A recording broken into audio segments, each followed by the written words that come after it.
को बनाना है, principal sir को ना। सुभाष सर मेरे को और प्रिंसिपल सर वो जो गेस्ट आएंगे उनका नाम है, जो गेस्ट आएंगे उनको, जो गेस्ट आएंगे उनको बनाना है। Rohit Sharma. Rohit Sharma.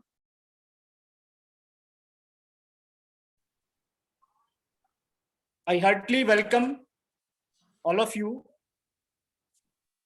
and it's time for Shashwati Vandana.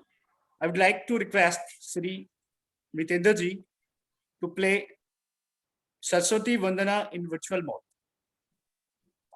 Mr. Mitendra sir.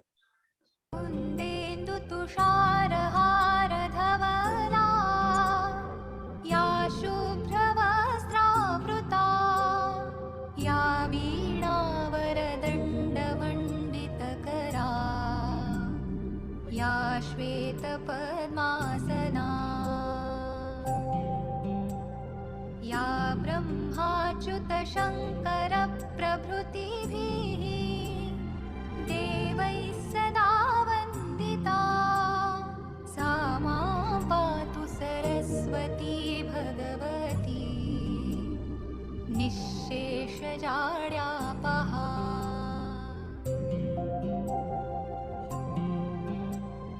शुक्लां ब्रह्मविचारसारपरमा आद्यां जगद्व्यापिनीं वीणापुस्तकधारिणीम् अभयदां जाड्यान्धकारापहां।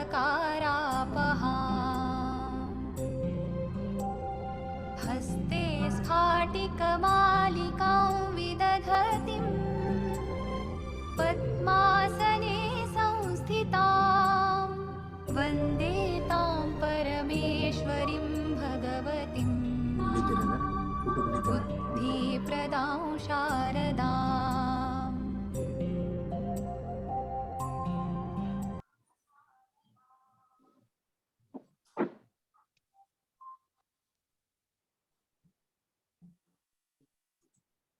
Now I would request to Honorable Principal Sir, Dr. Krishnakant Gupta ji, for floral welcome by presenting a bouquet in virtual mode. Principal Sir will present a bouquet to our expert speaker, Shri Rohit Sharma. स्वागत है रोहित जी का, स्वागत है। स्वागत है sir, welcome welcome sir. Thank you so much sir, बहुत बहुत धन्यवाद, बहुत बहुत धन्यवाद।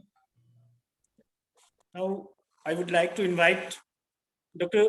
Jaipal Singh ji, coordinator Youth Red Cross Agrawal College Vallabhgarh, for briefing of today's workshop, values, rights, duties and responsibilities. Dr. Jaipal Singh ji, please. Thank you Subhash sir. मानवता के लिए समर्पित विश्व की प्रमुख संस्थानों में अग्रणी रेड क्रॉस के बैनर तले और आजादी के अमृत महोत्सव के अंतर्गत हरियाणा रेड क्रॉस चंडीगढ़ के सहयोग से आयोजित कार्यशाला में आमंत्रित विशिष्ट वक्ता आदरणीय Shri Rohit Sharma ji, state program officer Haryana red cross Chandigarh, कार्यक्रम अध्यक्ष परम आदरणीय प्राचार्य डॉक्टर कृष्णकांत जी, उपस्थित youth red cross saint John ambulance brigade के काउंसलर्स, कोऑर्डिनेटर्स, जुड़े मेरे अन्य शिक्षक साथी, स्वयंसेवक और विद्यार्थी, आप सभी का मैं हृदय से स्वागत और अभिनंदन करता हूं। मैं कृतज्ञ हूं श्री रोहित शर्मा जी का, जिन्होंने फाइनली हमारी विनती स्वीकार की और आज कार्यशाला का जो विषय है, need of youth for volunteerism with special contact in blood donation service, मतलब रक्तदान में विशेष प्रसंग के साथ स्वयं सेवा के लिए युवाओं की आवश्यकता पर आज उन्होंने अपने विचार रखने की सहमति दी। उसके लिए मैं कोटि कोटि उनका आभार प्रकट करता हूं। निसंदेह बड़ा पद, बड़ी बड़ी जिम्मेदारियां, पूर्णतः व्यस्त, फिर भी आज आपने हमें समय दिया और ऐसा विषय वस्तु सुना जिस पर कल दिनांक 10 दिसंबर 2021 को हम महाविद्यालय में एक मेगा ब्लड डोनेशन कैंप जैसा पुनीत शिविर भी आयोजित कर रहे हैं। निश्चय ही सर इन सफल कार्यक्रमों के संचालन के पीछे आप जैसे कुशल कर्मठ योग्य अधिकारियों का सहयोग और प्राचार्य जी की प्रेरणा, नेतृत्व और मार्गदर्शन का परिणाम है, जिसकी बदौलत अग्रवाल महाविद्यालय हरियाणा रेड क्रॉस और Indian red cross society new Delhi में भी अपनी पहचान बनाई हुई है। सर मैं अब आपका एक संक्षिप्त परिचय अपने सभी शिक्षक साथियों और स्वयंसेवकों के सामने रख रहा हूं। आप स्टेट प्रोग्राम ऑफिसर हैं हरियाणा रेड क्रॉस चंडीगढ़ में, और आपने MBA इन फाइनेंस किया है पंजाब यूनिवर्सिटी से रेगुलर कैंपस से, और LLB की पंजाब यूनिवर्सिटी से ही, और उसके बाद आपने LLM कुरुक्षेत्र यूनिवर्सिटी से पूर्ण की है। श्री रोहित शर्मा जी रेड क्रॉस से 2002 में जुड़े हैं और तब से निरंतर रेड क्रॉस के अंदर जिन्हें कार्यरत हैं।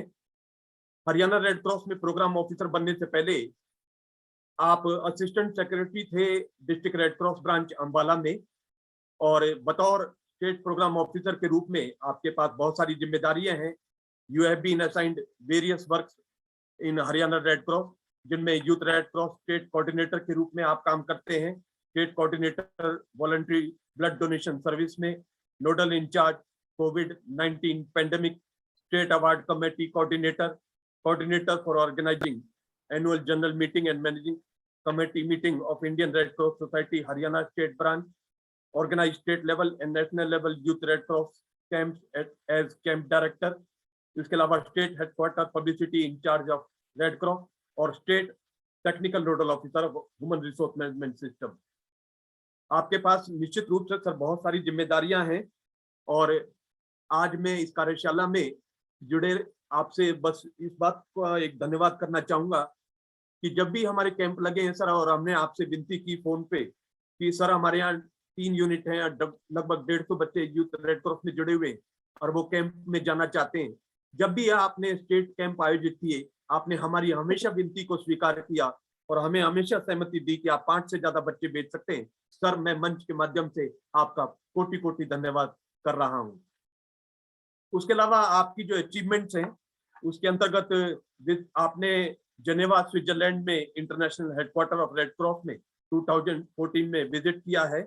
उसके अलावा आप को अप्रिशिएट किया गया नेशनल हेडक्वार्टर न्यू दिल्ली द्वारा for participation in national disaster response team में, appreciated by national headquarter for participating in family news service with International Federation of Red Cross, appreciated for running COVID-19 activities in the state of Haryana, commendation award from Haryana State Red Cross Society, appreciated for running project titled as public health emergencies including bird flu in Kurukshetra and Yamunanagar, और उसके अलावा आपने successfully organise किए various state level youth red cross training camp under the guidance of general secretary Indian red cross society Haryana state branch. Sir मैं आपको विश्वास दिलाता हूं कि यूथ रेड क्रॉस की जो कॉलेज यूनिट्स को हमारी को जो भी आपके द्वारा निर्देशित गतिविधियां हैं वो यथावत पूर्व की तरह, चाहे कोरोना पेंडेमिक हो या ओमिक्रॉन जैसी समस्या हमारे सामने अगर आ गई, हम लोग ऑफलाइन ऑनलाइन मोड पर इसी तरीके से अपनी सारी गतिविधियां संचालित करते रहेंगे, और इसका हम आपको विश्वास दिलाते हैं। और अंत में बस यही कहना चाहूंगा, उम्र थका नहीं सकती, ठोकरें गिरा नहीं सकती, अगर जीतने की जिद हो तो परिस्थितियां हरा नहीं सकती। सर हमें धन्यवाद सर। और अब मैं विनती करूंगा Shri Rohit Sharma ji state program officer, जो आज हमारे एक्सपर्ट स्पीकर भी हैं, उनको अपने विचार रखने के लिए, जिनका विषय है रक्तदान में विशेष प्रसंग के साथ स्वयं सेवा के लिए युवाओं की आवश्यकता, needs of youth for volunteerism with special contact in blood donation services. I invite Shri Rohit Sharma sir for delivering A talk.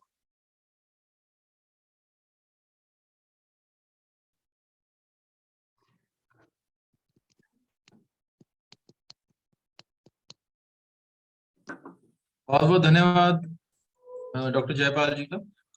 Thank you sir. सबसे पहले मैं आज के इस कार्यक्रम में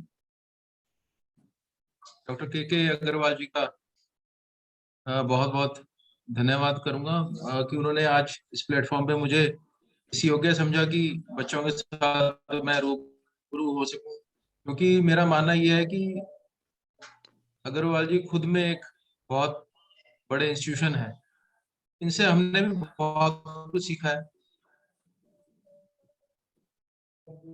और लगातार, चाहे आपका स्वास्थ्य सही हो या नहीं हो, चाहे आपके पास समय हो या ना हो, पर लगातार आपने सेवा कैसे करनी है, समाज के साथ जुड़ के कैसे रहना है, बहुत सारी चीजें हमने ऐसी हैं जो हमने प्रिंसिपल साहब से हमने भी सीखी हैं। तो मैं मानता हूँ कि आप जो सभी स्टूडेंट्स हैं, आप सभी लकी हैं जो आपको ऐसे गुरु के सानिध्य में आपको जो है पढ़ने का और अपने आप को डेवलप करने का मौका मिल रहा है। सबसे पहले मैं डॉक्टर के अग्रवाल जी का धन्यवाद करूंगा, डॉक्टर जयपाल जी जिन्होंने इस प्रोग्राम के लिए मुझे चुना और बच्चों से, कॉलेज के स्टूडेंट से मुझे अपने विचार साझा करने के लिए मुझे बुलाया। सुभाष जी, डॉक्टर सुभाष जी जिन्होंने स्टार्ट किया प्रोग्राम, इनका भी मैं थैंक्स करूंगा। बाकी सभी स्टूडेंट्स जो आज इस प्रोग्राम में आए हैं। जो आज का हमारा टॉपिक है वो वॉलंटरिज्म पे बेस्ड है। वॉलंटरिज्म, स्वेच्छा जिसे बोलेंगे हम, स्वेच्छा। तो वॉलंटरिज्म एक बहुत बड़ा सब्जेक्ट है। मैं किसी कोई मैं आपको यहाँ लेक्चर देने के लिए नहीं आया, कोई मैं आपको लिटरेचर समझाने के लिए नहीं आया, मैं सिर्फ आपको एक कंसेप्ट समझाने के लिए आया हूँ कि रेड क्रॉस में जो वॉलंटरिज्म का क्या महत्व है और आप लोग जो एक वॉलंटरी जो भावना है उससे आप कैसे जुड़ के समाज की सेवा और राष्ट्र का निर्माण कर सकते हैं। मेरा अपना पर्सनली जो एक मानना है, वॉलंटरिज्म हम हर वक्त वॉलंटरिज्म कर रहे हैं। वॉलंटरिज्म कैसे? जैसे आप ये कहें, इसकी एक डेफिनेशन में अगर हम इसको लेकर चलें कि to donate your time and energy for the benefit of other people in the community as a social responsibility rather than any financial reward. Likewise कि आप बिना किसी फाइनेंशियल रिवार्ड के, बिना किसी वेस्टेड इंटरेस्ट के, जब आप समाज सेवा की भावना से, स्वेच्छा से, जब आप किसी एक कॉमन ऑब्जेक्टिव को लेके आप संगठित होते हैं समाज में सेवा देने के लिए, तब आप एक वॉलंटियर की एक भावना अपने अंदर लेके आते हैं। आप समाज में सेवा की भावना से जुड़ते हैं। मेरा जो कंसेप्ट है वॉलंटियरिज्म को समझाने का, मैं इसको दो पार्ट्स में डिवाइड करूंगा, क्योंकि हर चीज के पॉजिटिव और नेगेटिव एस्पेक्ट होते हैं। तो ऐसे ही वॉलंटियरिज्म भी दो तरह से मैंने बाइफरकेट किया। आप उसको पॉजिटिव वॉलंटियरिज्म और नेगेटिव वॉलंटियरिज्म में आप उसको समझ सकते हैं। जो पॉजिटिव, सबसे पहले मैं पॉजिटिव वॉलंटियरिज्म की बात करूंगा। पॉजिटिव वॉलंटियरिज्म के पीछे कोई ना कोई नोबल कॉज हमारा जुड़ा होता है, जहां पर हमने सोसाइटी के लिए कुछ करने की भावना, कोई ऐसी इच्छा जिससे कि दूसरों का भला हो सके। दूसरी बात है ह्यूमैनिटेरियन गोल होता है उसके पीछे, समाज सेवा, मानव सेवा, उसका एक गोल होता है। तीसरा, कोई भी हमारा उसमें वेस्टेड इंटरेस्ट नहीं होता, टोटली स्वेच्छा से हम दूसरे का, बिना अपना भला सोचे, हम दूसरे की सेवा के लिए इसमें तत्पर होते हैं। और इसके बाद किसी भी कास्ट, क्रीड और कलर से ये अलग होता है, उससे इसका कोई लेना देना नहीं होता। कोई किस कास्ट का है, किस कलर का है, किस क्रीड, किस संप्रदाय का है, इससे हमारा कोई लेना देना नहीं। हम बिना किसी ऐसी भावना के कि ये तो मेरी कास्ट का है, या ये अमीर है, या ये पर्टिकुलर कलर का है, हम इस भावना से उसकी सेवा नहीं करते। हम सेवा करते हैं उसकी जरूरत पे। अगर वो नीडी है और हमारे मन में उसके प्रति सेवा करने की हमारे मन में भावना है, तो हम उसकी सेवा करते हैं। उसके बाद हमारे मन में एक कंस्ट्रक्टिव अप्रोच होती है कि हमने इस संसार को, हमारे समाज को, हमारे राष्ट्र को कुछ ना कुछ देकर जाना है। ये भावना एक वॉलंटियर के पीछे होती है। अगर हम इसको नेगेटिव सेंस में लें तो आपने क्योंकि ये समझना भी जरूरी है कि वॉलंटियरिज्म हम ब्लाइंडली हम किसी के साथ जुड़े, ब्लाइंडली हम किसी संस्था, किसी इंस्टीट्यूशन, किसी ऐसे ऑर्गेनाइजेशन के साथ हम जुड़े जिसकी हमें एम्स एंड ऑब्जेक्टिव्स, हमें मोटिव नहीं पता, तो वो एक पॉजिटिव वॉलंटियरिज्म की बजाय एक नेगेटिव वॉलंटियरिज्म हो जाता है। अगर आप ये टेररिस्ट ग्रुप्स देखें, अगर आप ये जो एंटी नेशनल लोगों को देखेंगे, तो ये भी तो स्वेच्छा से अपनी जान देने के लिए तैयार हो जाते हैं। ये क्या है?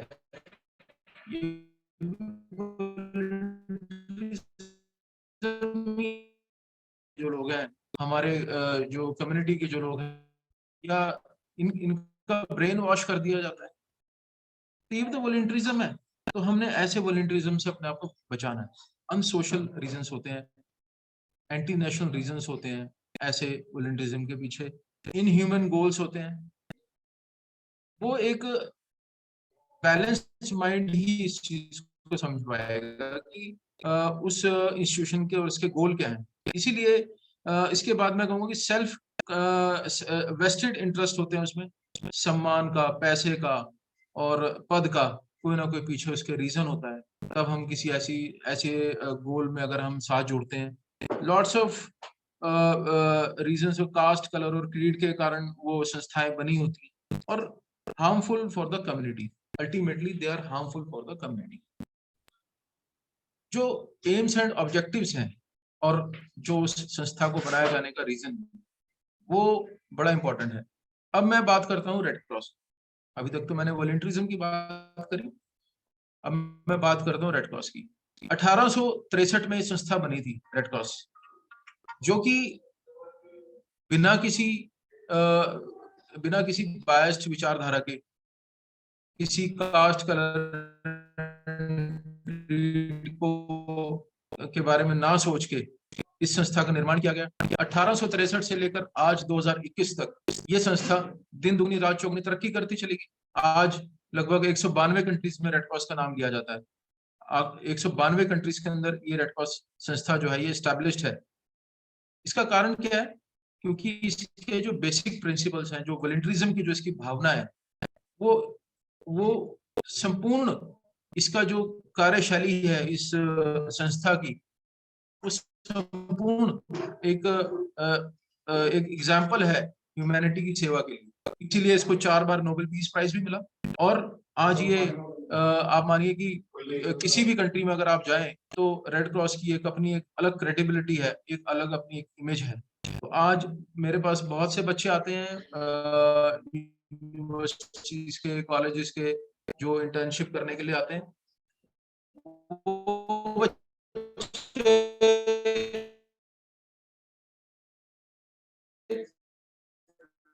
कहते हैं कि हमें जो है वॉलंटरी सर्विसेज करनी है, तो हमें सर्टिफिकेट चाहिए होता है रेड क्रॉस का, और इसलिए हम कर रहे हैं। मैंने कहा अगर तुम ये सोचकर आए हो कि तुमने सर्टिफिकेट का मतलब यहीं पर खत्म हो गया, आप यहाँ आए सेवा भावना से। उन्होंने भी आपको इसीलिए बोला है कि आपके मन में सेवा भावना है, तो आप वहां पर भी जाके कम्युनिटी का भला ही सोचो। इसलिए उन्होंने कंसेप्ट अपनी एजुकेशन में रखा है, और वो इसलिए ऐसे स्टूडेंट्स को प्रिविलेज देते हैं कि जिनके मन में ये सेवा की भावना है, वो वहां जाकर वो एक पॉजिटिव और एक कंस्ट्रक्टिव अप्रोच के साथ उस कंट्री में एंटर करेंगे। तो पहले बेसिक कंसेप्ट हमें वॉलंटियरिज्म का पता होना बड़ा जरूरी है। फिर हमें पता होना चाहिए कि रेड क्रॉस क्या, रेड क्रॉस के अंदर वॉलंटियरिज्म की भावना जो है वो किस तरीके से काम कर रही है। मैं आपको बताऊं कि रेड क्रॉस के अंदर जितनी भी एक्टिविटीज चल रही हैं, हमारे पास बड़े नंबर ऑफ जो हमारे पास काम करने वाले जो लोग हैं, जो हमारा स्टाफ है, वो बहुत बहुत थोड़ा स्टाफ है। आप देखिए कि हरियाणा में 22 जिले हैं। 22 जिलों में टोटल हमारा अराउंड कोई 400 के करीब हमारा टोटल स्टाफ है। 400 का स्टाफ है रेड क्रॉस का टोटल कंप्लीट। और हमें देखना कितना है, लगभग 3 करोड़ पॉपुलेशन को हमने कवर करना है। It is not possible for us कि हम सभी को क्योंकि जो रेड क्रॉस का जो काम है वो बच्चों से लेकर बुजुर्गों तक हमारे जो एक्टिविटीज हैं वो चलती हैं। तो उसमें हमें हेल्प कौन करता है? उसमें आप जैसे वॉलंटियर्स हमें हेल्प करते हैं। आप जैसे बच्चे जो कॉलेज के हैं, स्कूल के हैं, वो आके हमें हेल्प करते हैं, वो हमारे साथ जुड़ते हैं और उनके मन में भावना होती है कि हमने सेवा करनी है, सेवा भाव हमने सेवा भाव से वो हमारी संस्था के साथ जुड़ते हैं।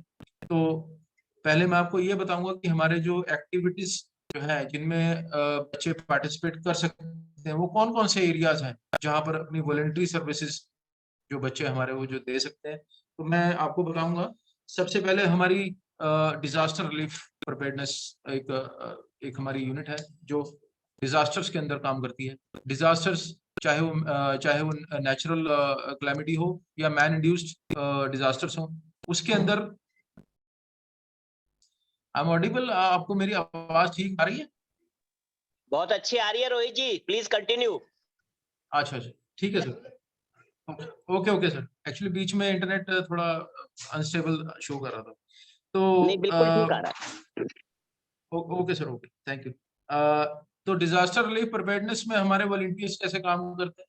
अभी जैसे पीछे इतनी बड़ी महामारी आई, ये भी एक बहुत बड़ा डिजास्टर ही था मानवता के लिए। तो कोरोना काल में जब हमारे पास कितने लोग थे? मैंने बताया आपको 400 के करीब हमारा स्टाफ है। उसके बाद आप ये मानिए कि हमारे पास करीब करीब कोई 22,000 के करीब हमारे पास वॉलंटियर्स थे। कहाँ 400 और कहाँ 22,000। 22,000 वॉलंटियर्स ने मिलकर हमने, जिसमें कुछ एनजीओज, एसोसिएटेड एनजीओज भी थी, 1,000 के करीब एसोसिएटेड एनजीओज हमारे साथ जुड़ी और उन्होंने इस कोविड के दौरान हमारा इतना सहयोग किया कि हम करीब 2.25 करोड़ के करीब हमने फूड पैकेट्स डिस्ट्रीब्यूट करे और लगभग 2,70,000 के करीब हमने फूड पैकेट्स डिस्ट्रीब्यूट करे और ना जाने कितने हमने अवेयरनेस कैंप चलाए, वेबिनार्स करे और हमारे जेआरसी के काउंसलर्स ने, जो हमारे जूनियर रेड क्रॉस के काउंसलर्स हैं, उन्होंने गांव में जाके जहाँ उनके स्कूल से, जहाँ उनके एरिया से, उन्होंने वहां जाकर अवेयरनेस दी। जो मिसकंसेप्शन थे सोसाइटी के अंदर उनको दूर किया। कॉलेज के स्टूडेंट्स ने, आप जैसे स्टूडेंट्स ने वेबिनार्स पे जाके लोगों को घरों तक अप्रोच कर ये बताया कि जो इसके मिसकंसेप्शन, भ्रांतियां थी, उनको दूर किया और उनकी हेल्प करी। आप जैसे स्टूडेंट्स ने जाके उनके जो बुजुर्ग लोग थे जो घर से बाहर नहीं निकल सकते थे, उनको दवाइयाँ मुहैया कराई, उनको राशन मुहैया कराया। जो घर में होम आइसोलेटेड लोग थे उन लोगों को घर में जाके उनको उनके बाहर, घर के बाहर जो है आना, छोड़ के आना। और सबसे बड़ी जो बात जो हमारे वाईआरसी के स्टूडेंट्स ने करी है, जब सेकंड वेव में ऑक्सीजन की दिक्कत आई तो हमारे वॉलंटियर्स ने घरों में जाके ऑक्सीजन की सप्लाई की, घरों में जाके ऑक्सीजन सिलेंडर की डिलीवरी करी। क्योंकि जब एक कोविड पेशेंट के घर से सपोज किसी को ऑक्सीजन की जरूरत है और घर में उसने ऑक्सीजन सिलेंडर लगाया हुआ है और वो सिलेंडर उसका खाली हो गया और वो रिफिल कराने के लिए अगर वो बाहर जाएगा तो नेचुरली अगर वो उसका घर का जो सदस्य है वो भी कोविड पॉजिटिव होगा और वो जाकर सोसाइटी में, कम्युनिटी में जाके और ज्यादा उसने कोरोना को फैलाना था। तो हमने विचार किया एडमिनिस्ट्रेशन के साथ मिलकर कि हमें एक पहल करनी चाहिए। हमें क्यों ना हम जो ऑक्सीजन सिलेंडर है फ्री ऑफ कॉस्ट जो है वो हम इनको इनके घरों तक डिलीवर करके आए। तो हमारे वॉलंटियर्स, आप जैसे वॉलंटियर्स ने जाके ये एक रिस्पॉन्सिबिलिटी ली कि हमने घरों में जाके उनके ऑक्सीजन सिलेंडर डिलीवर करके आएंगे और आप यकीन मानिए कि 28,000 ऑक्सीजन सिलेंडर्स हमने डिलीवर करे with in a span of 2 months. ये जब हमने नेशनल हेडक्वार्टर को ये फिगर्स दी तो वो खुद में अचंभित हो गया कि इतना ऑर्गेनाइज्ड है हरियाणा रेड क्रॉस। तो हमने बताया कि हमारे पास, जबकि और स्टेट्स में बहुत अच्छा स्टाफ है, सब कुछ है, बट जिस तरीके से हम आप सबके साथ ऑर्गेनाइज तरीके से हम इस मानवता की सेवा को करने में लगे हुए हैं। श्री डी.आर. शर्मा जी जो हमारे जनरल सेक्रेटरी हैं, इन्होंने, इनके मार्गदर्शन में हमने काम को पूरा हमने जो है करने की कोशिश करी है, पूरा उठाने की कोशिश करी है। जो आज से आप 4 या 5 साल पहले और आज की हमारी जो कार्य प्रणाली है उसके अंदर जमीन आसमान का फर्क आया। हम ज्यादा से ज्यादा लोगों से जुड़े हैं। सबसे बड़ी बात यह है कि विजिबिलिटी रेड क्रॉस की बहुत बड़ी है। हम जो क्रेडिबिलिटी है सोसाइटी में, कम्युनिटी में, हमने अपनी जो है बहुत अधिक बढ़ाने की कोशिश करी है। वो कैसे संभव कर पाए हम? आप जैसे वॉलंटियर्स की वजह से। और डिजास्टर रिलीफ प्रिपेयर्डनेस में आपको, एक सेकंड,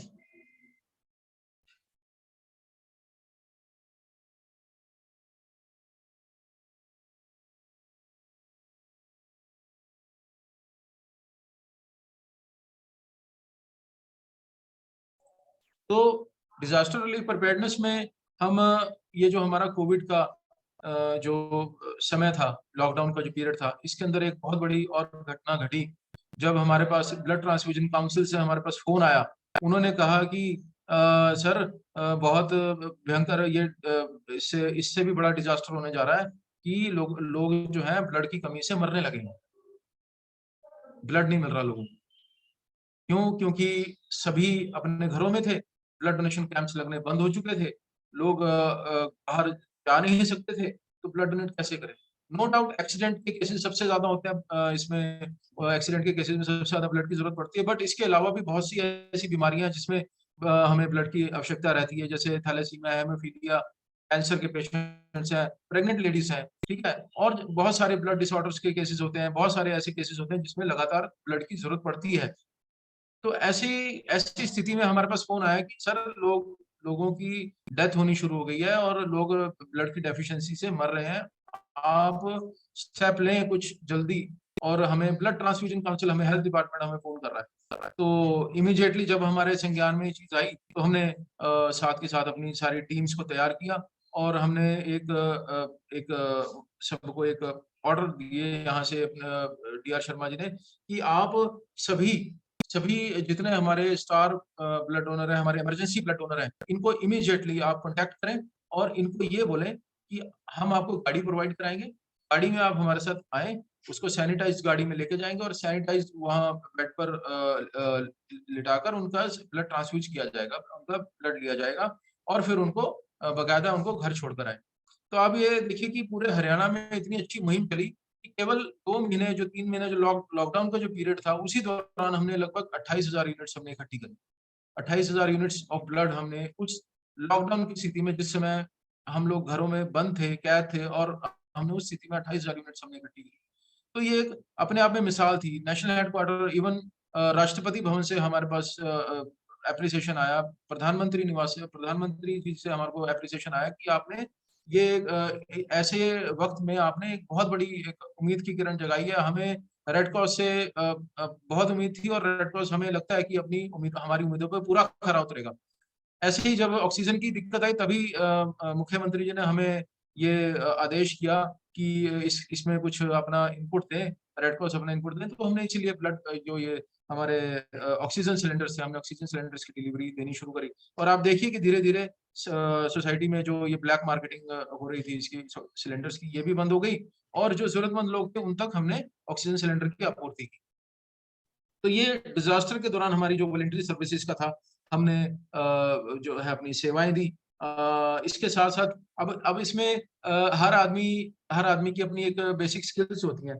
वॉलंटरी सर्विसेज में किसी को डिलीवरी करना है, किसी को कोई सामान दे के आना है, या ये तो एक नॉर्मल टास्क हो गया जिसमें कि हर कोई अपनी हेल्प कर सकता है। But there are some other fields where we need some specific skills like first aid भी हमारे डिजास्टर प्रिपेयर्डनेस का एक पार्ट है। आप सबको आई थिंक पता है, कुछ फर्स्ट एड के बच्चे भी होंगे जो फर्स्ट एड के बारे में नॉलेज रखते हैं। तो प्राथमिक चिकित्सा जिसको बोलते हैं, प्राथमिक, जो कि इमीडिएटली, जैसे बड़े डिजास्टर्स की बात करी मैंने, जो कोविड और ये सब मैन इंड्यूस्ड और नेचुरल डिजास्टर्स की, कुछ घरों में भी छोटे छोटे डिजास्टर्स होते हैं, घरों में भी छोटी छोटी दुर्घटनाएं होती हैं, तो उनसे कैसे निपटा जाए वो फर्स्ट एड के जरिए हमें बताया जाता है। पर ये फर्स्ट एड के जो ट्रेंड जो वॉलंटियर्स हैं हमारे, इनकी एक ब्रिगेड बना के हम लोग जो है अगर कोई नेचुरल कैलेमिटी आ जाती है, लाइक फ्लड्स आ जाते हैं, कहीं अर्थक्वेक आ जाता है, तो ये जो हमारी ट्रेंड वॉलंटियर्स की जो हमारी टीम है, ये हमें हेल्प कर सकती है। जैसे हमने उत्तराखंड में अभी पीछे आया था, अर्थक्वेक आया था, वहां पर केरला के अंदर जब फ्लड्स आई थी तो हमारे वॉलंटियर्स यहाँ से गए। बिहार में जो फ्लड्स आई तो हमारे यहाँ से वॉलंटियर्स गए। तो हमारी ऐसे ही एक स्टेट डिजास्टर एनडीआरटी रिस्पांस टीम जो होती है हमारी, स्टेट डिजास्टर रिस्पांस टीम हमारी बनी हुई है। ऐसी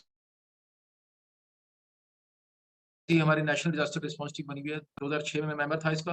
तो हमारी बाकायदा ट्रेनिंग नेशनल हेडक्वार्टर ने दी थी 10 दिन की। तो किसी भी तरह के डिजास्टर में इस तरह के वॉलंटियर्स को हम तैयार करते हैं। उसके साथ ही हमारे ये तो हो गया डिजास्टर रिलीफ प्रिपेयर्डनेस का, साथ हमारे हेल्थ अवेयरनेस में जो हमारे वॉलंटियर्स जो हमारी हेल्प कर सकते हैं, उसमें हेल्थ अवेयरनेस में जैसे हमारा ड्रग डिडक्शन हो गया, ड्रग डिडक्शन के अंदर हमारे वॉलंटियर्स हमारी हेल्प कर सकते हैं। आज की डेट में एक वायलेंट इशू है डिजास्टर ड्रग डिडक्शन का।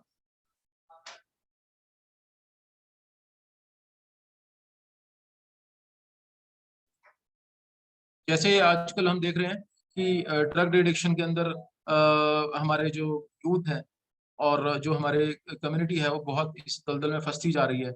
और मेरा मानना है कि ये एक बहुत बड़ी इंटरनेशनल कॉन्स्पिरेसी है हमारे यूथ की, जो एनर्जी के साथ खिलवाड़ करने के लिए और उनको दिशा भ्रमित करने के लिए, डिस्ट्रैक्ट करने के लिए बहुत सारी जो इंटरनेशनल ताकतें हैं जो भारत को, हमारे कंट्री को तरक्की करने नहीं देना चाहती। उन्हें पता है कि ये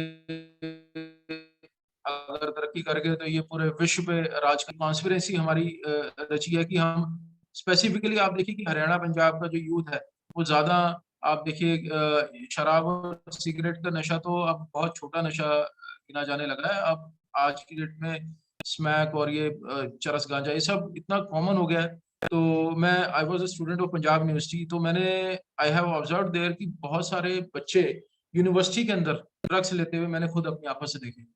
तो उस समय मैं बड़ा शॉक्ड हुआ कि ये हमारे जो यूथ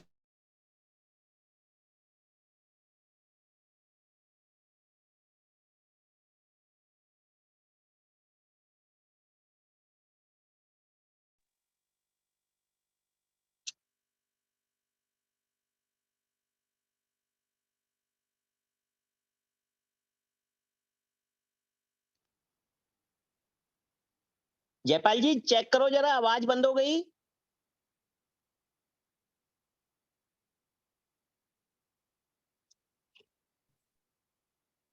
सर टेक्निकली उनकी साइड से ही है सर कुछ प्रॉब्लम। अच्छा अच्छा, कन्वे करो टेलीफोन से उनको। मैं कर रहा हूँ। हाँ हाँ हो गया। आवाज आ गई? आवाज आ रही हाँ है? हाँ sir, you are audible now sir. तो हमने एक ग्रुप तैयार किया और हमने उनके साथ हमने बैठना, उनसे रेगुलर उनकी काउंसलिंग करनी शुरू करी अपने लेवल पे, स्टूडेंट लेवल पे। और आप यकीन मानिए कि उन्होंने कसम खाई कि हम आज के बाद जो है, हमने उन लोगों से मिलवाया, ड्रग डिडक्शन सेंटर में ले जाके उन लोगों से मिलवाया उनको जिनके घर बर्बाद हो गए इस नशे के चक्कर में। तो इस तरह की वॉलंटरी सर्विसेज आप दे सकते हैं ड्रग डिडक्शन सेंटर के साथ जुड़ के। हमारे जैसे फरीदाबाद रेड क्रॉस में हमारा ड्रग डिडक्शन सेंटर चल रहा है।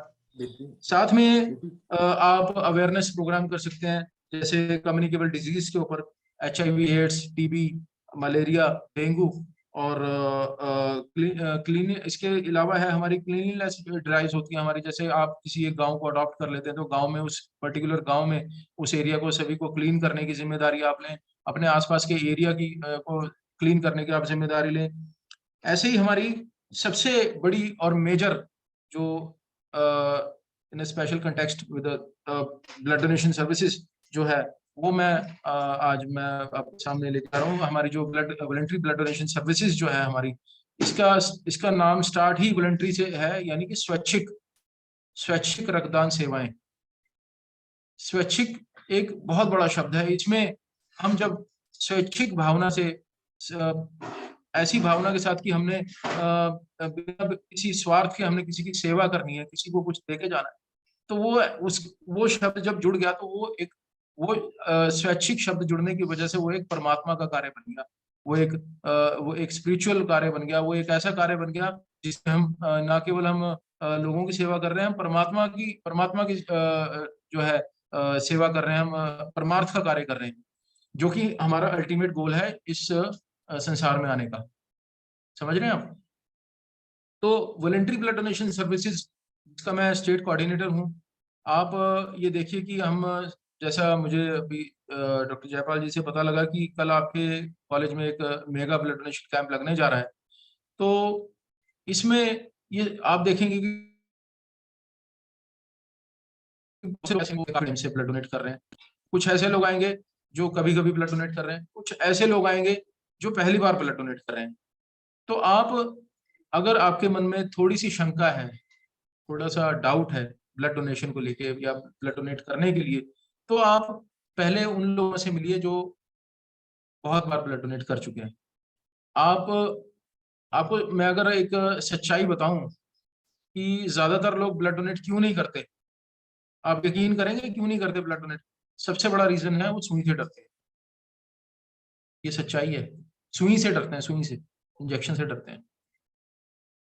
वो इंजेक्शन इतना बड़ा होता है उसका, तो देख के ऐसा लगता है कि जो है ये तो बहुत पेन करेगा। पर मैं नॉर्मली अपने कैंप्स में बच्चे जब आते हैं तो ब्लड डोनेशन पे मैं ही उनका लेक्चर लेता हूँ। तो उनको मैं कहता हूँ कि आप कहते हैं हमने फौजी बनना है, देश की सेवा करनी है, कोई बॉर्डर पे जाके ही थोड़ी देश की सेवा होती है। आप देश के अंदर रह के भी इस तरीके से सेवा कर सकते हैं। अगर वो छोटी सी सुई लग गई और किसी से उसकी जान बच गई तो इसमें क्या, आपका क्या बिगड़ जाएगा? आपके मन में जब जब आप ब्लड ब्लड डोनेट कर रहे होंगे ना, जब आपके मन में ये भावना आएगी कि ये ब्लड किसी को चढ़ेगा, हो सकता है किसी ऐसे व्यक्ति को चढ़ रहा हो जिसकी बिल्कुल जान इसी ब्लड की वजह से बच जाए। मैं आपको एक एग्जांपल देता हूँ। हमारी ना एक मोबाइल एप्लीकेशन बनी हुई है ब्लड डोनेशन की।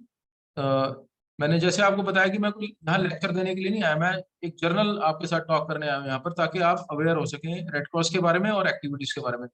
तो हमारी एक मोबाइल एप्लीकेशन है हरियाणा रेड क्रॉस करके, आप प्ले स्टोर पर उसको डाउनलोड भी कर सकते हैं। उसके अंदर हमारी ब्लड डोनेशन सर्विसेज का एक आइकन आएगा। उसमें आप जब जाएंगे तो आप देखेंगे कि उसके अंदर लगभग 64,000 के करीब हमारे वॉलेंटियर्स, ब्लड डोनेशन वॉलेंटियर्स जुड़ चुके हैं आज की डेट में उसमें।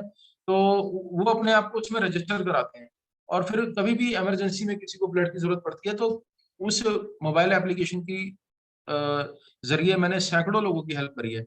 मेरे पास एक कॉल आता है, मैं आई वाज इन मार्केट और मैं थोड़ा फैमिली के साथ था बाहर, तो वो सब शॉपिंग कर रहे थे, मैं बाहर बैठा था।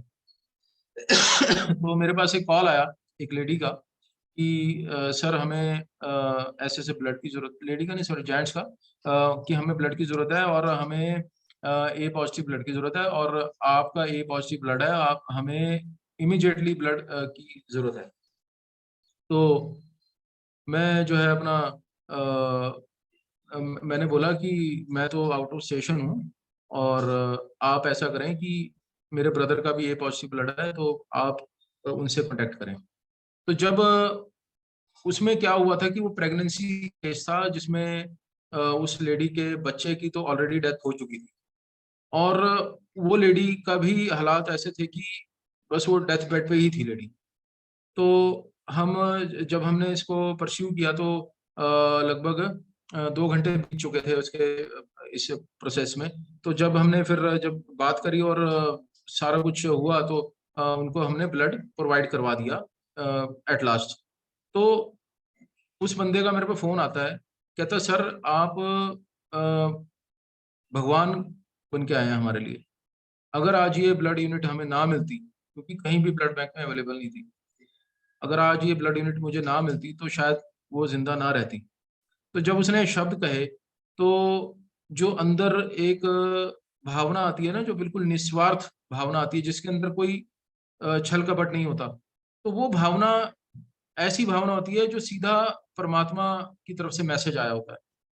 क्योंकि हम सबके अंदर परमात्मा विद्यमान है, उसके अंदर बैठे हुए परमात्मा ने हमें मैसेज दिया कि thanks and God bless you. तो ये जो मैसेज है, जब आप ये रिसीव करना और इसको महसूस करना शुरू कर देंगे, तो आपको ये छोटी मोटी ब्लड डोनेट करना, ये सब आई डोनेट करना, ऑर्गन डोनेट करना, ये आपको सब छोटी मोटी बातें लगेंगी जब आप इस भावना के साथ जुड़ जाएंगे। सारी बात भावना की है। अब ब्लड डोनेशन में जो इसके थ्योरेटिकल पार्ट में अगर हम जाएं कि ब्लड क्या है, इसके कंपोनेंट क्या है, आई थिंक सभी बच्चों को इसके बारे में पता है कि जयपाल जी मैं ज्यादा टाइम तो नहीं ले रहा हूँ, मैं सिर्फ 5-7 मिनट 10 मिनट और लूंगा बस। Please carry on sir. हाँ, तो सभी को पता है कि कंपोनेंट्स क्या क्या हैं इसके, ठीक है। तो मैं बता भी देता हूँ, उसके पीछे रीजन है बताने के पीछे, वो बताने के बाद बोलूंगा। Red blood cells, white blood cells, और आपके प्लेटलेट्स और प्लाज्मा, ठीक है। तो अभी आप सबको पता होगा पीछे डेंगू बहुत ज्यादा फैला हुआ है ना। तो डेंगू की वजह से मेरे पास डेली कम से कम 15 से 20 कॉल्स मेरे पास रेगुलर आ रही थी, रेगुलर। और वो कह रहे हैं कि हमें प्लेटलेट्स की जरूरत है, हमें प्लेटलेट्स की जरूरत है, और ऐसे हमें दिक्कत आ जाएगी, ये है वो, और बिल्कुल 5,000 रह गए प्लेटलेट्स ये। तो अब अगर हम सभी ऑर्गेनाइज्ड हों, सभी का अपना एक एसोसिएशन बना हुआ हो, तो सब, और इस तरह के कॉल्स आपको भी, फरीदाबाद में बहुत ज्यादा था, फरीदाबाद में मैंने सुना काफी डेंगू का काफी ज्यादा कहर रहा। तो अगर सभी ऑर्गेनाइज्ड हों और इस तरह की फोन कॉल्स आए और हम इमीडिएटली उनकी हेल्प कर दें, तो कल किसी का भी परिवार हो सकता है, आप में से किसी का भी कोई फ्रेंड, कोई रिलेटिव, कोई भी हो सकता है जो किसी के साथ, मेरे खुद के बहुत सारे रिलेटिव्स को जरूरत पड़ी है प्लेटलेट्स, और जब वो रात को 1-1 बजे फोन करते हैं, रोते हैं फोन पर कि हमें प्लेटलेट्स की जरूरत है सर, आप प्लीज आ जाओ। अभी मैं बताऊं आपको, कोई 1.5 महीना पहले की बात है, रात को मेरे पास 12:30 बजे कॉल आया। नेचुरली जब लेट नाइट कॉल आते तो एक बार बंदा टेंशन में आ जाता है। तो जब फोन कॉल आया, कहते कि हमें ना सर ए पॉजिटिव ब्लड की जरूरत है, क्योंकि मैंने इमरजेंसी ब्लड डोनर्स में अपना नाम लिखवा रखा है, तो ए पॉजिटिव प्लेटलेट्स की जरूरत है हमें। तो मैंने बोला कि कहाँ पे जरूरत है, कहते अम्बाला में जरूरत है। तो मैं निकला यहाँ से, उस समय मैं लकीली अम्बाला में ही था। तो मैं रात को 12:30 बजे मैंने ब्रदर को बोला, मैं उसका भी ए पॉजिटिव है, तो हमने दोनों निकले और हम हॉस्पिटल गए। तो उन्होंने बोला कि प्लेटलेट्स हमें चाहिए, तो मेरे छोटे ब्रदर ने दिया, तब भी उसने दिया, क्योंकि मेरे प्लेटलेट्स जब उन्होंने चेक करे तो मेरे प्लेटलेट्स खुद के ही काम आए। तो एनीवेज, बात हेल्प करने की थी, हेल्प हो गई। तो इस तरीके से हमने जो है हम हेल्प कर सकते हैं। प्लेटलेट्स और प्लाज्मा, आपको पीछे पता है जब कोविड के दौरान प्लाज्मा थेरेपी पिक्चर में आई थी, तो प्लाज्मा थेरेपी का काफी यूज किया गया था। बाकी रेड ब्लड सेल्स आपको पता ही है, नेचुरली जब जो इनके अलावा जो भी ट्रीटमेंट में जो यूज होता है वो रेड ब्लड सेल्स यूज होते हैं हमारे। तो सबसे जो इम्पोर्टेंट बात यह है कि आप अपने कॉलेज में एक अपनी डायरेक्टरी बनाएं, जितने भी स्टूडेंट्स हैं, जो भी जब एडमिशन के टाइम पे उनका ब्लड ग्रुप उसमें अगर फॉर्म में लिखते हैं तो बहुत अच्छा है, अगर फॉर्म में नहीं लिखते तो आप लिखना शुरू कर दीजिए, जो भी उनके एडमिशन फॉर्म्स हैं। तो उसमें उनके ब्लड ग्रुप, और जो रेयर ब्लड ग्रुप जो है स्टूडेंट्स के, सपोज ए नेगेटिव है, ए बी नेगेटिव है, बी नेगेटिव है, नेगेटिव ब्लड ग्रुप जो है, उनको आप स्पेसिफिकली उनको आप अलग से रखें, क्योंकि अगर ये जो जब जरूरत पड़ती है ऐसे ब्लड ग्रुप्स की, तो बहुत से लोग हमने देखा है उनकी डेथ हुई है डेफिशिएंसी ऑफ ब्लड।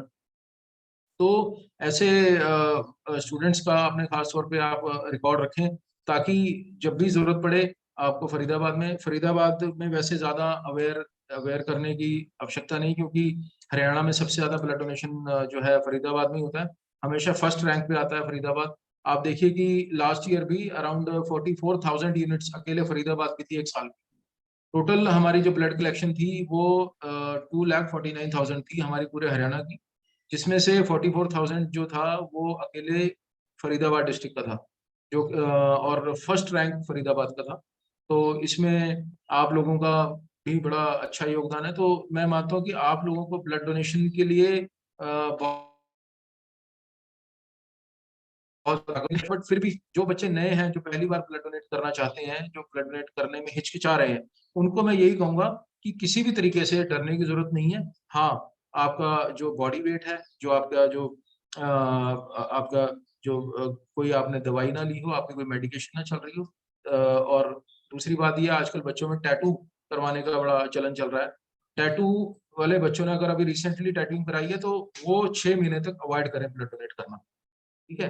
तो इस तरह का 2-3 चीजें हैं जो हमने ध्यान रखनी है। डॉग बाइट का हो, या कोई किसी का कोई मेडिकेशन चल रही हो, कोई टीबी से सरवाइव किया हो जिसने, कोई और जिसकी माइनर सर्जरी हुई हो, रूट कनालिंग हुई हो, तो इस तरह के 5-6 चीजें होती हैं जिनको अवॉइड करके बाकी सब लोग ये कर सकते हैं। इसका रीजन क्या है? इसका रीजन यही है कि अगर आप कोई इन्फेक्शन कैरी किया हुआ है, तो वो दूसरे को कैरी फॉरवर्ड ना हो, जो किसी और को ट्रांसफर ना हो। कई बार क्या होता है, हम भला करने की सोचते हैं तो नुकसान हो जाता है दूसरे का। तो इस वजह से हमने तो दूसरे का फायदा करने की मानसिकता से हमने चलना ना।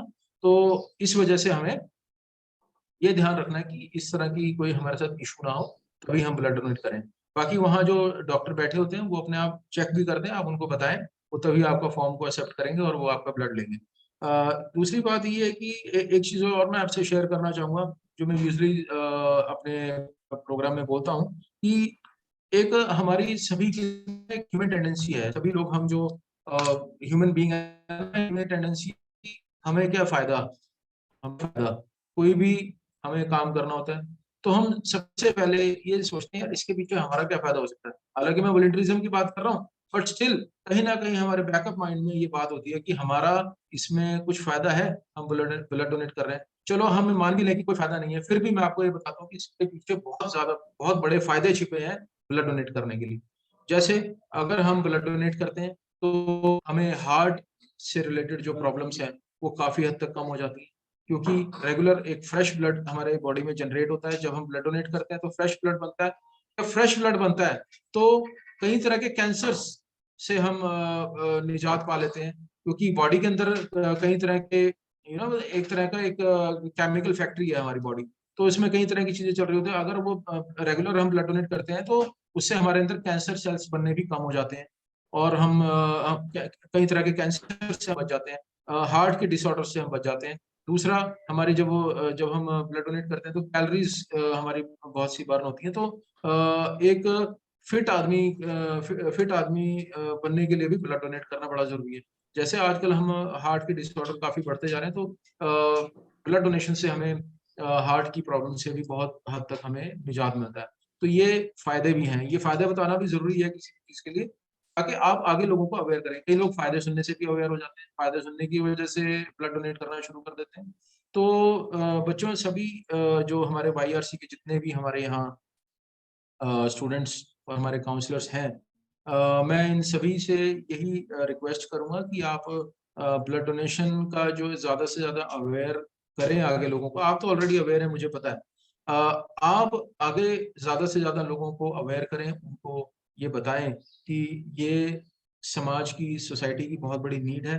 आपको मैं बताऊं कि टोटल ब्लड जो हमारे को रिक्वायर्ड होता है, किसी मतलब जो हमने ब्लड डोनेट करना होता है, जितना रिक्वायर्ड होता है, हम कितना ब्लड डोनेट कर पाते हैं? सिर्फ 7% ब्लड डोनेट हम कर पाते हैं टोटल, जितना की रिक्वायर्ड होता है। बाकी जो उनके पास स्टोरेज, जो वो रिप्लेसमेंट से और इन सब से लेते हैं, वॉलंटरी ब्लड डोनेट की बात कर रहा हूँ। और अगर जो लोग रेगुलर ब्लड डोनेट जो एक बार ब्लड डोनेट करते हैं साल में, अगर वो साल में 4 बार ब्लड डोनेट करना शुरू कर दें, जो blood donate, normal blood donate करने वाले रेगुलर ब्लड डोनेट करना शुरू कर दें, तो जितनी भी रिक्वायरमेंट है हमारी ब्लड की, पूरी हो जाए। हमें ये ना देखना पड़े कि प्लेटलेट्स की किसी को जरूरत है, हमें ये ना देखना पड़े किसी की डेथ हो रही है। तो इस तरीके से आप लोग जो है ज्यादा से ज्यादा सोसाइटी की, कम्युनिटी की हेल्प कर सकते हैं। तो मैं ज्यादा टाइम ना लेते हुए अपने टॉपिक को यही विराम दूंगा। और अब मैं पूछना चाहूंगा, अगर किसी भी स्टूडेंट के मन में कोई डाउट है या कुछ वो पूछना चाहता है ब्लड से रिलेटेड, ब्लड डोनेशन से रिलेटेड, तो he can freely ask to me. Thank you so much. शुक्रिया सर, आपने बहुत ही सरल शब्दों में हमारे वॉलंटियर्स को मोटिवेट किया ब्लड डोनेशन के लिए, उनके राइट्स, ड्यूटीज और उनकी रिस्पॉन्सिबिलिटीज को आपने बताया। Once again thanks from youth red cross team of Agrawal college. जो स्वयंसेवक जुड़े हुए हैं या हमारे staff members, teaching faculty, non teaching faculty, अगर किसी की कोई क्वेरी है तो श्री रोहित शर्मा जी से आप पूछ सकते हैं।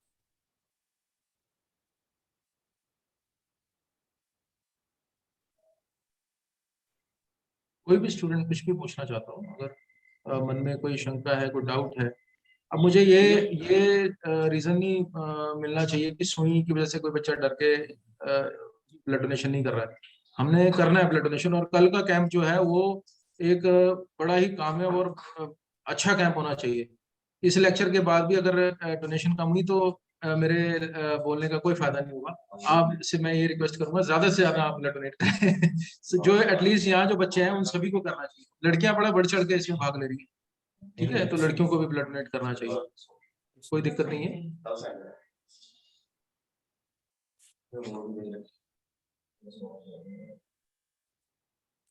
Anyone who wanna ask any query, any question, raise his or her hand.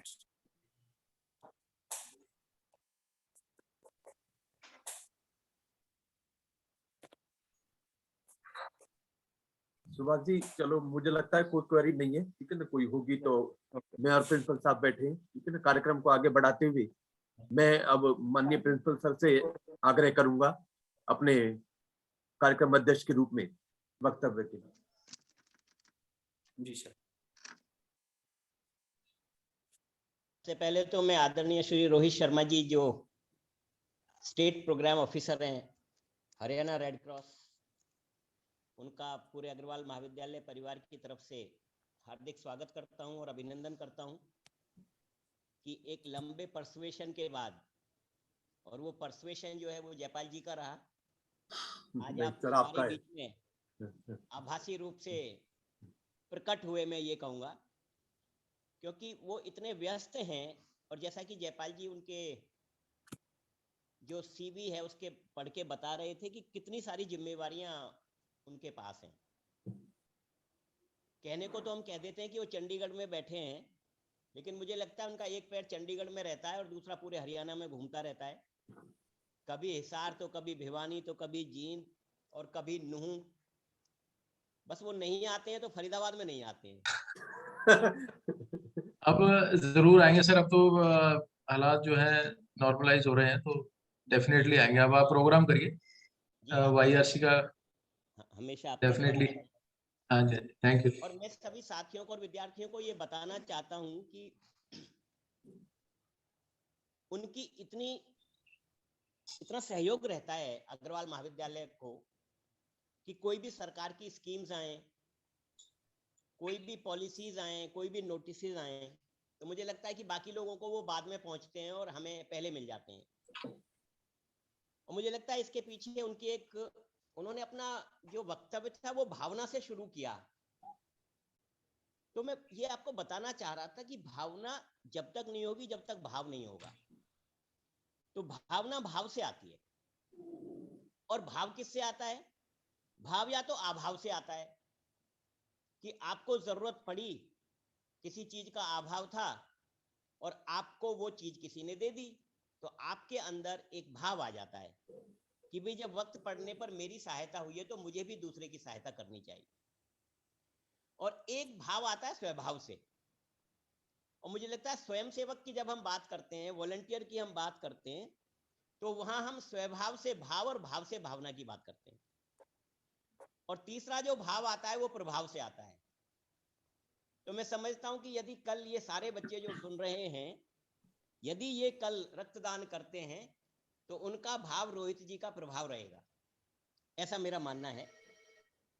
और दूसरी बात उन्होंने की सोच की। आपको याद हो रोहित जी, आपने अपने वक्तव्य की शुरुआत इन दो शब्दों से की थी, भावना से और सोच से। तो ये पूरा का पूरा जो व्यवस्था जो चलती है ये सोच से ही चलती है। और सोच में भी यदि आप YRC वॉलंटियर हैं तो वहां नकारात्मक सोच की तो जगह ही नहीं है, वहां केवल सकारात्मक सोच की जरूरत है। क्योंकि YRC का जो एम्बलम है अपने आप में वो जोड़ना सिखाता है, उसमें जमा का निशान है। और जमा के निशान को यदि ध्यान से विद्यार्थी देखे तो उसमें दो नेगेटिव हैं, एक हॉरिजॉन्टल नेगेटिव है, एक वर्टिकल नेगेटिव है। और यदि दो नेगेटिव्स को भी जोड़ दें तो वो पॉजिटिव बन जाता है। और मैं विद्यार्थियों को कभी कभी बताता हूं कि नेगेटिव का मतलब है बुराई, जो आपको नहीं करना है। तो YRC ये सिखाता है कि जो आपको नहीं करना है यदि आप नहीं करोगे तो सकारात्मकता आपके अंदर खुद ही आ जाएगी। और YRC के जितने भी स्वयंसेवक होते हैं उनमें ये भावना रहती है। आपने बहुत सारा बच्चों को प्रेरित भी किया है, और आपने उनको ये भी बताया है कि भी दान करना चाहिए, और दान जो है वो स्वेच्छा से ही होता है। और दान में भी जैसे अन्नदान है उसका अपना महत्व है, विद्यादान है उसका अपना महत्व है, लेकिन जब हम रक्तदान की बात करते हैं तो मैं ये मानता हूं कि इससे बड़ा दान कोई हो नहीं सकता। क्योंकि रक्त एक ऐसी चीज है जो प्रयोगशाला में नहीं बनाया जा सकता। और दूसरी बात यह है कि रक्त दान देने वाले को यह नहीं पता होता कि इससे फायदा किसका होने वाला है। असली दानी वही है जो दान दे के भूल जाए। तो रक्तदानी दान दे करके भूल जाता है, ऐसा मेरा मानना है। और निश्चित रूप से आपने ये भी बताया कि भाई चाहे आपके जहन में वो बात ना हो, लेकिन इसके फायदे बहुत होते हैं। यदि भगवान ना करे कभी वक्त जरूरत रक्तदाता को कभी जरूरत, वैसे तो लोग ये कहते हैं कि जो रक्तदान करता है उसको जीवन में रक्त की जरूरत कम पड़ती है, क्योंकि भगवान का आशीर्वाद उस पर रहता है।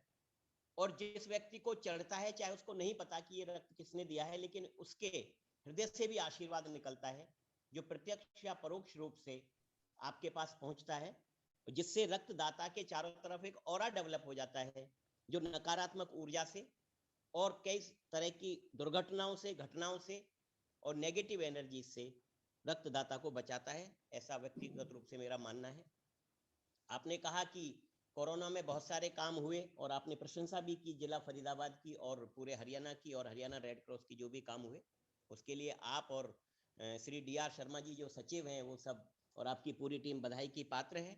तो उसमें कहीं पूरी जो श्रृंखला है उसमें एक आंकड़े के रूप में हम भी कहीं जुड़े रहते हैं, और जब भी कोई भी आदेश या कोई भी आपकी डायरेक्शंस, निर्देश हमें प्राप्त होते हैं, तो डॉक्टर जयपाल सिंह जी, डॉक्टर सुभाष और मेरे अन्य साथी जो YRC, RRC, HIV एड्स और सेंट जॉन एम्बुलेंस से जुड़े हुए हैं, बढ़ चढ़ के उन सभी जो भी एक्टिविटीज़ हैं उनमें भाग लेते हैं। और सबसे बड़ी बात ये कि जब ये काम करते हैं तो आप जब मौका आता है तो उनके काम को एक्नॉलेज करने में भी रोहित जी और उनका पूरा दफ्तर पीछे नहीं रहता है। और यही कारण है कि हमारे महाविद्यालय को विगत 4, 5, 6 वर्षों से लगातार एक्नॉलेज किया जा रहा है, इसके लिए कि हमारा महाविद्यालय पूरे विद्यार्थियों के साथ मिलकर के और हमारे काउंसलर्स के और कोऑर्डिनेटर्स के साथ मिलकर के अच्छा काम करता है। आपने कहा कि विद्यार्थियों की लिस्ट होनी चाहिए, वो ऑलरेडी हमारे कॉलेज में एग्जिस्ट करती है रोहित जी लिस्ट, और सारे विद्यार्थियों का ब्लड ग्रुप भी उसमें डिस्प्लेड रहता है। और मैं आपको ये बताना चाहता हूँ कि चाहे हम ब्लड डोनेशन कैंप्स उतने ना लगाते हों, ये हमारा इस वर्ष में दूसरा ब्लड डोनेशन कैंप है जो कल होने जा रहा है, लेकिन इमरजेंसी में जब भी ब्लड की जरूरत किसी को पड़ती है और यदि फोन आ गया तो मुझे लगता है कि हमने एक भी व्यक्ति को निराश नहीं किया है। और करीब 35 से 40 मौकों पर ऐसा हुआ है कि लोगों को ब्लड की जरूरत पड़ी और हमारे विद्यार्थियों ने जाकर के रक्तदान करके उन लोगों की मदद की है। तो ये मैं आपको बताना चाह रहा था। मैं आपका एक बार दोबारा हृदय से आभार व्यक्त करता हूँ, आपका अभिनंदन करता हूँ कि आपने इतने व्यस्तम समय में से समय निकाल करके आज आप हमारे बीच में आए। और मुझे लगता है कि ये आपका अट्रैक्शन था, आपकी लोकप्रियता थी कि 200 से ऊपर विद्यार्थी और शिक्षक इस कार्यक्रम में जुड़े और आपके सारगर्भित भाषण से लाभान्वित हुए। मैं अपने कॉलेज की YRC सेल, RRC सेल को भी बधाई देता हूँ। जयपाल जी आपको विशेष रूप से, सुभाष जी आपको विशेष रूप से बधाई देता हूँ कि आपने नागरिकों के मूल्य अधिकार और दायित्व विषय पर एक कार्यशाला आयोजित की और उसमें वॉलंटरिज्म और ब्लड डोनेशन की क्या भूमिका हो सकती है उसके बारे में एक इतने विधि वक्ता को अपने बीच में बुलाया रोहित शर्मा जी के रूप में। तो मैं आपको भी साधुवाद देता हूं और कामना करता हूं कि भविष्य में भी आप इस तरह के आयोजन करते रहेंगे और इस तरह के सुधी वक्ताओं को बुला करके अध्यापकों को और विद्यार्थियों को लाभान्वित करते रहेंगे। आपने मुझे अपने बीच में बुलाया और 2 मिनट मुझे भी बोलने का मौका दिया, इसके लिए भी मैं आपका धन्यवाद करता हूँ। धन्यवाद। बहुत बहुत धन्यवाद sir. Thank you sir.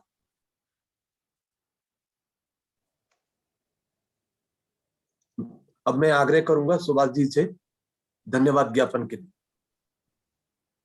Thank you doctor साहब। मैं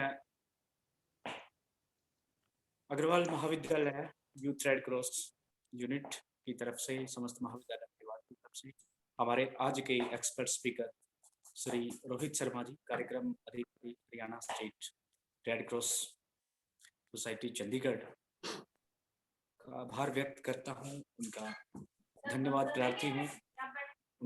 प्रार्थी हूँ कि उन्होंने अपने व्यस्तम समय में से हमारे लिए समय निकाला, और आशा करता हूँ सर आगे भी आप हमारे स्वयं सेवकों को मोटिवेट करते रहें। मैं धन्यवादी हूँ हमारे प्राचार्य महोदय का, जिन्होंने भी कल हमारे रक्तदान आगामी जो कल रक्तदान शिविर है उसकी तैयारियां चल रही हैं, उसमें से व्यस्तम समय था प्रिंसिपल सर का और उन्होंने समय निकाला, हमें आशीर्वाद दिया और ऐसे जो वर्कशॉप्स हैं करने के लिए अक्सर मोटिवेट करते रहते हैं और बच्चों को रक्तदान के लिए भी सर मोटिवेट करते रहते हैं। मैं आभारी हूँ श्री जयपाल सिंह जी का कि उन्होंने बहुत ही कम समय में ये कार्यशाला आयोजित की। मेरे समस्त शिक्षक वर्ग साथी और गैर शिक्षक वर्ग साथी और जितने भी स्वयंसेवक जुड़े हुए हैं, सबका मैं धन्यवाद करता हूँ। जो अभी मैं मिस्टर मितेंद्र जी से अनुरोध करूंगा कि वो कल्याण मंत्र लेकर। मिस्टर मितेंद्र जी। सर्वे भवन्तु सुखिनः, सर्वे भवन्तु सुखिनः, सर्वे सन्तु निरामयाः, सर्वे सन्तु निरामयाः, सर्वे भद्राणि पश्यन्तु, सर्वे भद्राणि पश्यन्तु, मा कश्चित् दुःखभाग् भवेत्, मा कश्चित् दुःखभाग् भवेत्।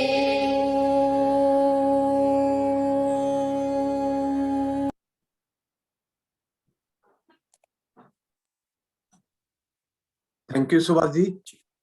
और मैं एक बार पुनः आज के हमारे इस वर्कशॉप कार्यशाला के जो मुख्य वक्ता हैं, एक्सपर्ट स्पीकर रहे श्री रोहित शर्मा जी, सर आपका मैं बहुत बहुत आभारी हूं और दिल से धन्यवाद करता हूं। आपने अपना व्यस्तम समय हमें दिया और आप देख ही रहे हैं कि महाविद्यालय के लगभग 200 के करीब पार्टिसिपेंट जुड़े थे और हेल्थ रिलेटेड एक्टिविटीज के प्रति महाविद्यालय पूरी तरह से सजग है। ये पार्टिसिपेंट की फिगर से आपको अंदाजा लग ही गया होगा। मैं एक बार फिर प्राचार्य जी का भी हार्दिक धन्यवाद करता हूं। उन्होंने हमारा समय समय पर मार्गदर्शन हमारा किया और ये आज जो कार्यशाला हुई उसको आयोजित कराने में हमें पूर्ण सहयोग दिया।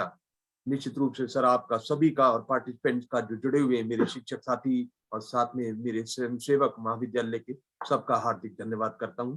और कार्यक्रम अध्यक्ष प्राचार्य डॉक्टर कृष्णकांत जी से आग्रह करूंगा वो इस कार्यशाला की समाप्ति के लिए हमें अनुमति दें। ठीक है Jaipal ji. Thank you sir, thank you sir. Rohit sir धन्यवाद बहुत बहुत थैंक यू आपका। सर। आप सभी का ओके बहुत-बहुत धन्यवाद। सुभाष जी बहुत बहुत धन्यवाद सर। नमस्कार जी सर, थैंक यू सर।